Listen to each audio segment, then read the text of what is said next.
Siya yung nagkalat dyan at tapos Okay. may exhibition pa siya. Dalawa lang. One question, sir. Di ba? Kita ng lahat ng buong bayan. May exhibition siya na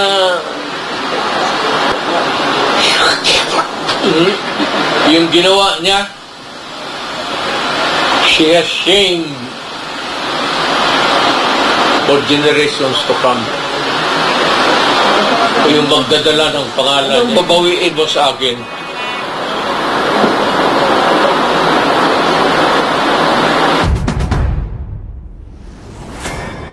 Gusto ko siyang magtrabaho dyan for 6 years. He was elected by the people for 6 years. Magtrabaho ko dyan. Dok-dokin mo yung mukha mo dyan sa misa. You work. We paid you. We elected you and we are paying you. Magtrabaho ka. Do not worry.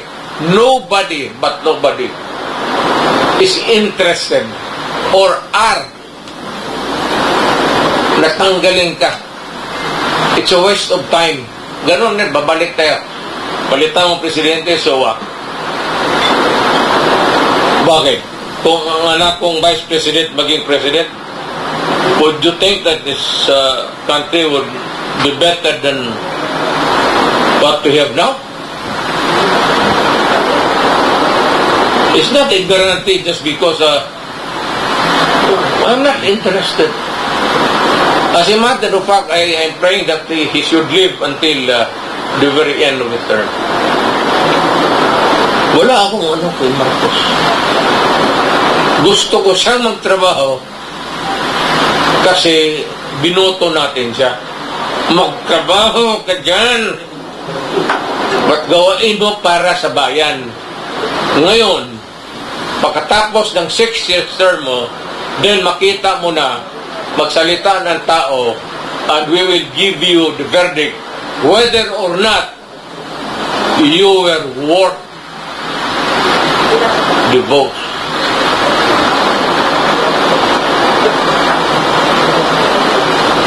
Yun lang na, hindi mo kailangan i-oust mo yan, ikudita-kudita, wala yan. Pagkatapos nila, sabihin mo lang, ikaw, ang grado mo, ito. Pag maganda, 95 ka, Mr. Marco.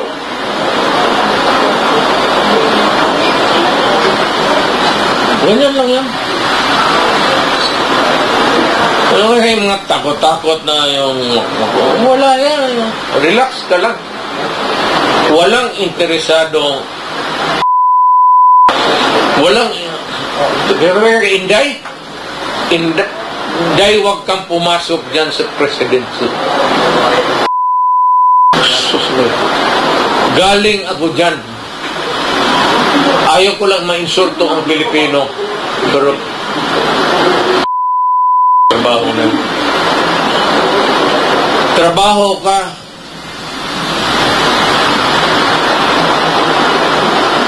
Ako, magising ako alas 11. Magkain ako, ligo, kain.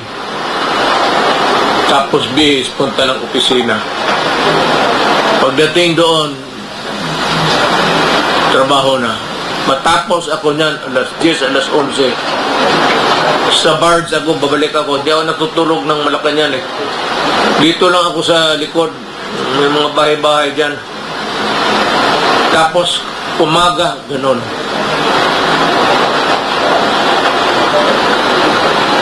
Kasi ang sweldo mo, ganun lang. O ako, ito, nakikinig si Inday. Iwasan mo yung president.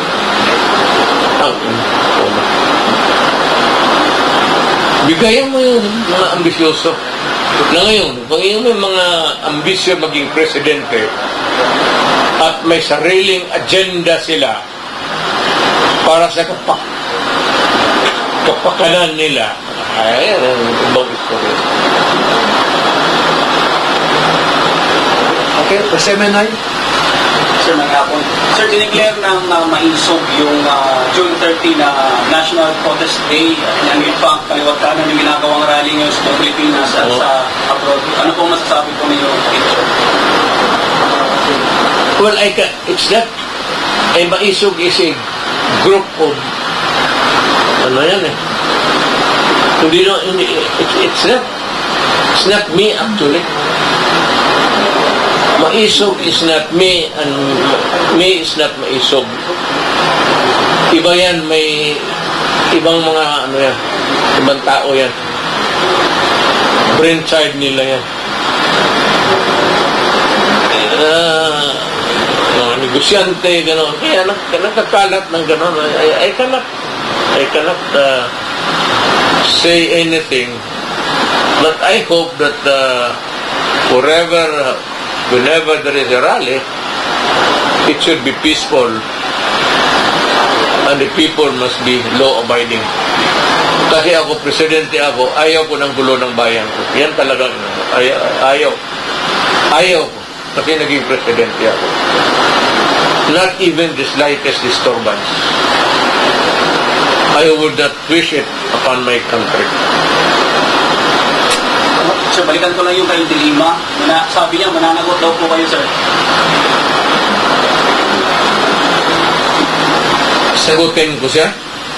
Yung sabi niya, sir. Baliktad na ito ngayon. Siya na magligaw sa akin. Nananakot ako ba? Ano, isagot ko siya kaya. Pero sige, okay lang kung medyo gumanda ba siya, bumata ba? Kasi pag hindi na, Sir, balikan ko lang sa... mananagot. Siya yung nagkalat dyan at tapos Okay. may exhibition pa siya. Dalawa lang. One question, sir. Di ba? Kita ng lahat ng buong bayan. May exhibition siya na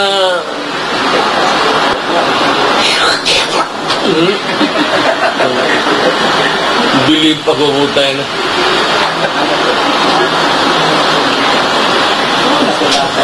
May sound effect pa. Ikaw, Sir, recently, Vice President Sara posted and Patay, ito si going back to Dilima. Dilima, baski anong gawin mo? Baski anong gawin mo? Baski anong dasal niya? Magpalansyal sa sakro. Yung ginawa niya, she has shamed for generations to come. Yung magdadala ng pangalan niya.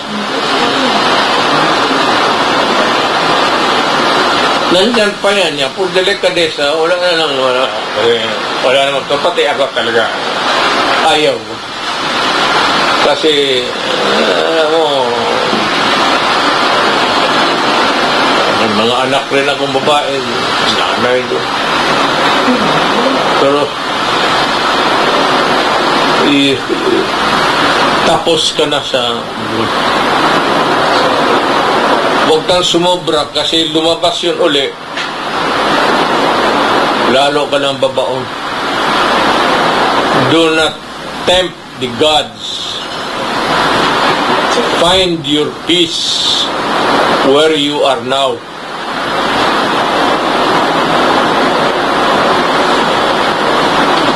Huwag kang kumalikot ng away kasi pagsisihan mo yan. Anong babawiin mo sa akin?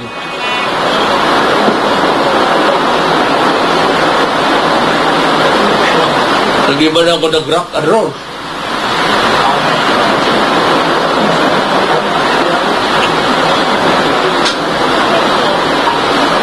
okay? Sige. Sir, recently